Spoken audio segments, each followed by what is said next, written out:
Happy X-Men Day, Darren. Happy X-Men Day. It's like Christmas, right? It is. It's like Christmas for nerds. And I know that nobody has any idea what we're talking about except for the people that are finally starting to catch it on Instagram. Today is X-Men Day. Yeah, we're starting it. It starts here. It starts here. 7/7/2021 is X-Men Day. Not only is it X-Men Day because, one, the book was really good. Two, number one is finally out. Was still part of the Hickman storyline. But we have a new writer, which is one of my favorite X-writers in Gerry Duggan, who will also be here Saturday. But it's so awesome to see the X-Men being the focal point of Marvel again. And it was such a fun issue. It was. It was just fun. There wasn't anything. Well, and I crazy. saw a headline today that said, "Finally, the X-Men are real superheroes again," and I agree with that. That's kind of how I felt too. Like they're just smashing things. They're being a team, and it's X-Men Day. I woke up this morning, and just so you know, I did wake up wearing an X-Men shirt today when I got out of bed, but I went to the gym and showed back up here and had to change shirts. So, no more X-Men shirts, sadly. So we're here. We don't really want to spoil the issue too much today, but we're here to talk about all of our favorite things X-Men. Yes, favorite things X-Men, but right now my favorite thing X-Men is actually in X-Men 1, and I have to talk about it so much because it's so awesome. Okay, well, I'm going to start with a thing that is funny. It's not awesome, but it's funny. Okay. So, there's a part where Cyclops is showing Polaris around their new base. Okay. And I just thought it was really funny because she's like, I have this confession I have to make. And Cyclops is like, if you murdered Wanda, I don't want to hear it. And I'm like, okay, that was kind of soon, but right. Okay. Yeah, I don't need to know you killed your sister. I just thought, I was like, okay, Cyclops is already cracking jokes. It's kind of fun to see Cyclops being able to, I don't know if that's a cracking of a joke or just like, please, for the love of God, can we talk about something else? Yeah, I don't know, but I just thought I was like, that is really soon. So how we got to this being X-Men Day is, one, I've been reading X-Men comics since 1992. When I first started reading comics, they were my very first ever comic books. I've gone on to, I sold it, but I had the number 2 CGC collection, including all variants in the world on CGC Registry, in which I just sold, so I could become debt-free. So I love the X-Men. The other thing that we're known for at Unknown Comics is we've done not only more exclusives than anybody else in the world, but we have specialized in X-Men variants, X-Men exclusives. Yeah, a lot of X-Men books. Including like these 3 out of, this is 3 out of just the 7. Yeah, there's one right there. There's one there. There's one over here. So there's X-Men all over the place. We love X-Men. My favorite cover all time, which if I would have remembered correctly, I'd have grabbed it from my house. I did not. But I did pick it out as my favorite exclusive that we've done, is a homage. But my favorite cover all time in all comics is X-Men 24 by Kubert, where it's got Gambit holding up Rogue and looks like they're about to kiss. And that whole story was about them going on a date. And it was just a really cool story. And, you know, men may not talk about this, but we do like romance comics when it ties into what we care about. So, you know, we enjoy the romance and the movie characters and all this other stuff. So when it comes to a favorite exclusive, which we're going to go ahead and cover, obviously, Kel's X-Men 16 and 17 are my 2 favorite covers that we've done. Now, it's hard to pick, just like I said yesterday in the video I did on Facebook, because they're all my kids, but I have a soft spot in my heart for Gambit and Rogue being my favorite 2 mutants. It's really Rogue more than Gambit because Rogue is the ultimate version of... It's the accent, isn't it? Well, no, because growing up, I mean, the cartoon, absolutely. But no, it's more about her powers. Yeah. I mean, she is the closest representation of the idea of being in a crowd and feeling so alone. Yeah. And I think that's why people are drawn to that character. Yeah, because she kind of embodies the spirit of the X-Men just in herself. Right. I mean, she is the ultimate isolation, and, you know, she's pretty. People go gaga over her because she's, you know, got that southern charm. but she was destined, especially in the early days, to never be able to touch another human body and to always feel isolated. And in the cartoon, there was the whole cure thing because, they built that into her storyline. So Rogue, as someone who felt alone growing up, for just being a different kid, a nerd, back when being a nerd wasn't cool, Gambit and Rogue have been my favorite characters. So this is my favorite exclusive that we have done for X-Men since we've started doing X-Men exclusives. And that's a lot of That's over 100 plus X-Men exclusives. What is your favorite cover? So my favorite exclusive cover is Scale News X-Men 10. I really like all the versions. The Savage Rogue is cool too, but what really draws this to me, this is just the inner artist in me, is if you really pay attention, this is not a cover of Rogue. This is a cover of a reflection of Rogue. Right. Which I think is just ingenious. So if I remember correctly, he told me when he did this cover, he went out and essentially stood on a car in this pose and took a picture. That's awesome. The story behind stuff like this is awesome to me. So, just so you know, that particular cover, you're actually looking at Kel. That's awesome. So we should probably talk to Kel about maybe lifting some weights. So it's funny that both of our favorite covers is obviously Kel. I would say he's one of my favorite artists that we use. I mean, it's hard to choose. Now, every time someone puts out a new cover, I'm like, oh no, you're my favorite artist now. Now, this one is a very, very close number 2. David Nakayama has quickly become my favorite X-Men artist that we use regularly. Yeah. I love Kel and everything he does. His Silk 5 cover, which we haven't shown yet, is just amazing. We're not talking about Spider-Man. Who cares?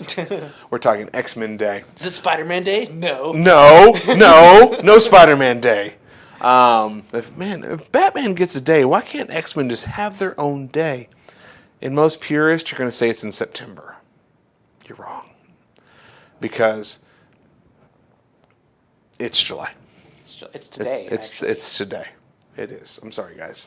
Today is X-Men Day.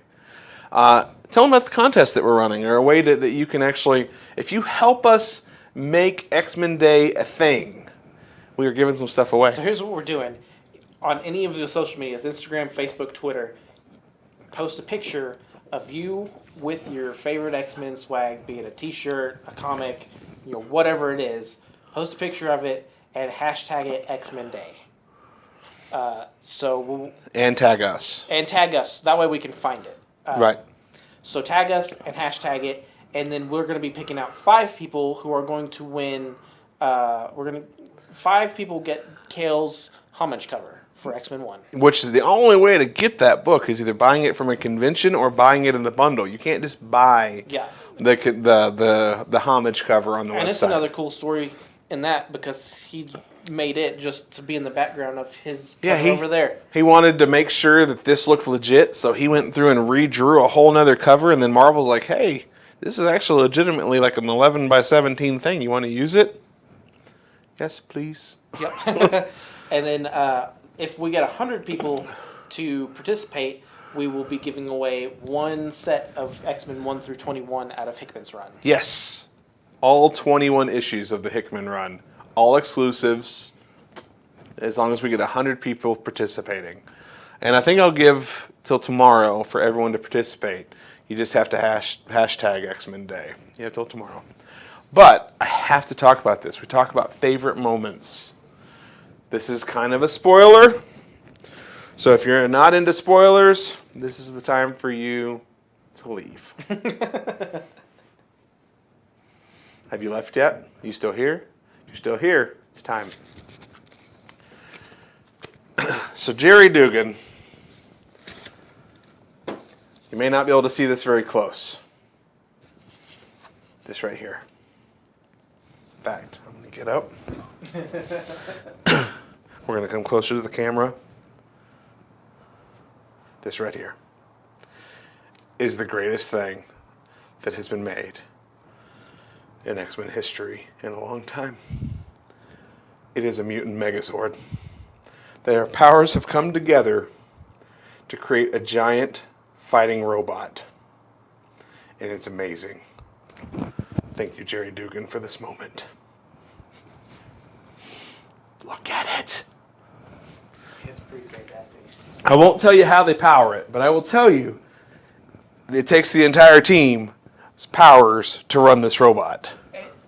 And so it's an oversized issue, but it read so fast just because it was fun and action packed. And it had a lot going on. And honestly, I kept reading, and I'd get to that ad page. I was like, oh, okay, I feel like the story is over. And then you'd flip over. I'm like, no, it just continues. It keeps going. And you weren't sad that it keeps going. Some books you're like, yeah, please, for the love of God, let there not be any more pages to read. Wrap it up. No, it was good. I haven't read much of Gerry. I've read a handful of Marauders. Mostly the Marauders that are in events. Right, Gala, Sword. But they're consistently the better books in the events. Well, and from the get-go, if you think about all the stuff that Gerry Duggan already writes, he already writes Marauders. Mm-hmm. He writes Cable, which has been a good story. He writes Savage Avengers. He writes, now he's writing X-Men. He was the one that did the Planet Size. Yeah. He was a big instrument into the X of Swords event and the Gala event. So, excuse me. So the books that he's writing are significant to Hickman's run. I kind of feel like in my mind, it's like Hickman's here, and then Duggan is a clear number 2. Yeah. When it comes to the creative side of things and the direction that they're moving. And then I also feel like Benjamin Percy, is that other guy that probably has a lot of say because he's also writing 2 of the books. Yeah. He's such a cool dude too. But guys, help us make this a thing. That way next year on 7/7, on 7/6, we can remind you to put out your cookies for Wolverine Day. So when he wakes up, he's full and not grumpy on X-Men Day. We want to make sure that we leave cookies out for Wolverine. Bob. Come on, Bob. So thank you for joining us in this amazing first ever holiday. It's going to be a lot of fun. And are you going to let us all off next year on X-Men Day? No. Because next year that would make it Thursday. We're pretty busy on Thursdays. But it's X-Men Day. We can just all have an X-Men themed cookie. I'll accept that. Okay, cool. Maybe we'll get an X-Men something another in theaters next year. It won't happen, but maybe. By the way, other X-Men news to celebrate with the X-Men days. Have you seen the pictures floating around Instagram of where Hugh Jackman met with Kevin Feige? Yeah. Yeah, and then there's something to this. X-Men Week, X-Men Day. I don't know. It just feels right. Yep. So again, hashtag, tag us, let us know. It doesn't have to be our exclusive. We just celebrate the X-Men. Sharing the joy. So again, it's been a long, long, long road of having to endure Grant Morrison's run on X-Men, which I didn't like. I didn't like it at all. I almost quit comics over Grant Morrison's X-Men. Getting into that, what's your favorite run? My favorite run? It's not about a run, it's about a story arc. I love Age of Apocalypse. Like this right here, that right there. Oof. I'm going to be careful with that. This is one of the greatest stories that you can read for the X-Men. I love this story. I love what it embodied. I love the idea of Magneto forming the X-Men. So if you get a chance, read this book. If you've never read it, read it. Just to read it is worth the read. There's some other stories that I really enjoy. Multiple Man's one of my favorite characters as well. Yeah. And he has a story arc where he sends all of his dupes out to basically learn stuff, and he brings them back and absorbs them and takes all their knowledge. Mm-hmm. Well, he realizes some of them haven't come back, so he goes on the hunt to find them all. And he finds one of them has become a Southern Baptist preacher, and he marries a woman, has a stepson or a stepdaughter. I don't remember if it's son or daughter. And he sits in the front pew of a church having a conversation with himself. And if I remember correctly, the dupe's like, I understand what you have to do next. And Jamie's like, I'm going to let you live your life. And they've messed with that guy so much because there's another story where he had a drunk night and Siren got pregnant. And they go through all of these moments. And they come together and they're a real couple. And then the baby's born, and Jamie holds the baby for the first time and ends up being a dupe, and he absorbs it, and the baby's gone. And you're so heartbroken. No. Yes!